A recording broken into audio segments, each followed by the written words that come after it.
Monsieur le chef du gouvernement, Monsieur le président de la Chambre des conseillers, Mesdames et Messieurs les ministres, Monsieur le président du Conseil économique, social et environnemental, Monsieur le Wali, Monsieur le président de la CGM, moi-même, et Monsieur le président de l'université, Monsieur le président du Conseil consultatif des Marocains à l'étranger, je n'avais pas vu que tu étais arrivé.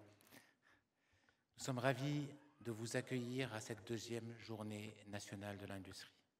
C'est un bonheur d'avoir une présence aussi riche dans ce temple du savoir qu'est l'UM6P. Certains d'entre vous ne connaissaient pas et je suis heureux qu'on ait contribué à vous le faire découvrir.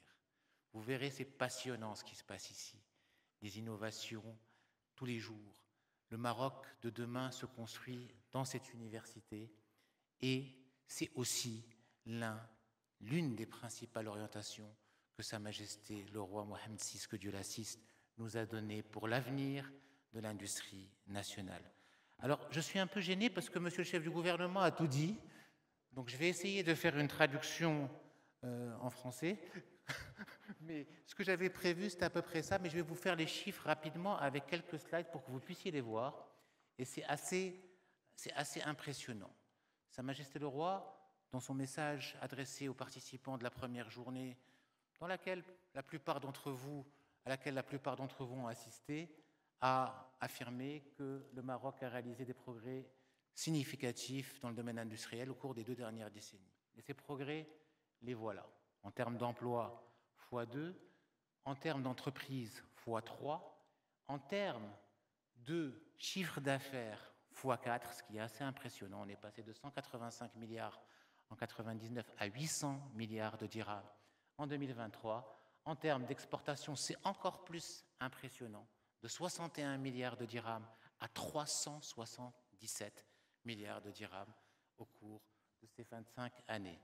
C'est un moment important, 25 ans de règne.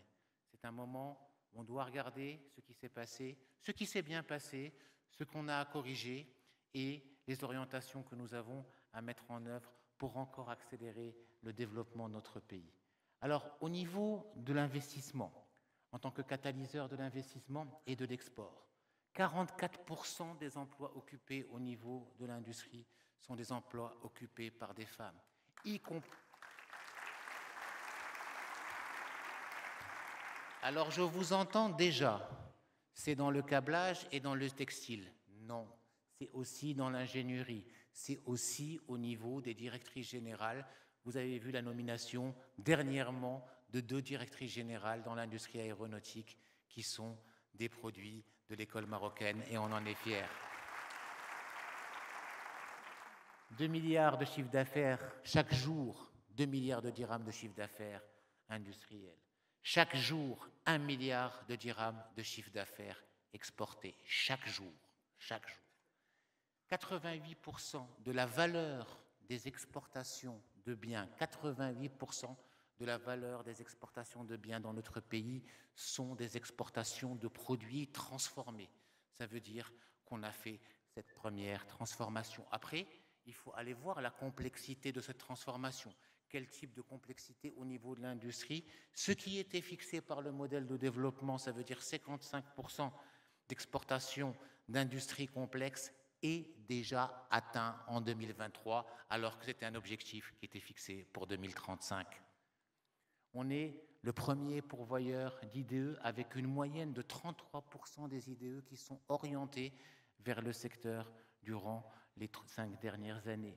38% des entreprises industrielles sont des PME et vous allez voir un chiffre qui va en surprendre plus d'un. 71% du capital social du secteur industriel est marocain. Il est majoritairement marocain. Alors, où nous allons? Nous avons l'automobile, Monsieur le chef du gouvernement en a parlé, avec un secteur qui atteint 150 milliards de dirhams et qui est en croissance à 2 chiffres tous les ans, en croissance à 2 chiffres tous les ans et qui a un potentiel, écoutez-moi bien, un potentiel de multiplier par 5 ou par 6 ce chiffre si tant est si tant est qu'on intègre la chaîne de valeur de batterie dans le secteur automobile, ce qui est assez logique, mais ce chiffre peut être multiplié par 5 ou par 6 dans les 3 ou 4 prochaines années. Un potentiel énorme. Alors que les exportations en 1999 du secteur automobile étaient équivalentes à 7-8 milliards de câbles qui étaient exportés. C'est énorme ce qui a été fait dans ce secteur. 69% d'intégration industrielle. On a atteint un niveau de 69%. Une compétitivité comparable à celle de la Chine. Je répète, le Royaume du Maroc a une compétitivité comparable, voire parfois meilleure que celle de la Chine, et on en est fiers. Chaque minute, une nouvelle voiture est fabriquée au Maroc. L'aéronautique, 23 milliards de dirhams, 42% de taux d'intégration, 150 entreprises, mais aujourd'hui, de plus en plus, les constructeurs commencent à manifester un intérêt pour éventuellement aboutir à un assemblage final d'un véhicule volant au Maroc. Nous avons vu les premiers drones qui sont élaborés au niveau du Maroc. Et nous avons aujourd'hui des intentions sur des avions, Inch'Allah, qu'on pourra assembler de manière finale au Maroc dans les prochaines années. On ne peut pas ne pas parler de l'industrie des fertilisants alors qu'on est dans le temple des fertilisants, dans l'université. Nous, ici, nous assurons, au niveau du Maroc, nous contribuons à la sécurité alimentaire du monde en tant que leader mondial dans le domaine des fertilisants et, vous le voyez ici, en train de gagner des places de leadership exceptionnelles dans l'industrie du savoir. Bravo à l'Office chérifien du phosphate, bravo à l'UM6P, merci de nous servir de guide. Je ne voudrais pas prendre trop longtemps la parole, juste vous dire qu'on est en train de travailler pour la mise en place des conditions et des voies de la nouvelle ère industrielle à laquelle a appelé Sa Majesté le roi Mohammed VI, que Dieu l'assiste, une nouvelle ère industrielle axée et qui a pour titre la souveraineté, qui a pour objectif principal la création d'emplois pérennes, la montée en gamme, l'innovation et la durabilité. Nous y travaillons d'arrache-pied pour aujourd'hui offrir une offre qui corresponde à ces orientations, qui soit territoriale et qui nous permette de monter en gamme. Enfin, je voudrais vous rendre hommage, parce que rien n'aurait été possible sans vous tous ici, sans votre contribution, sans votre engagement, sans vos investissements. Merci aux industriels, merci à vous tous.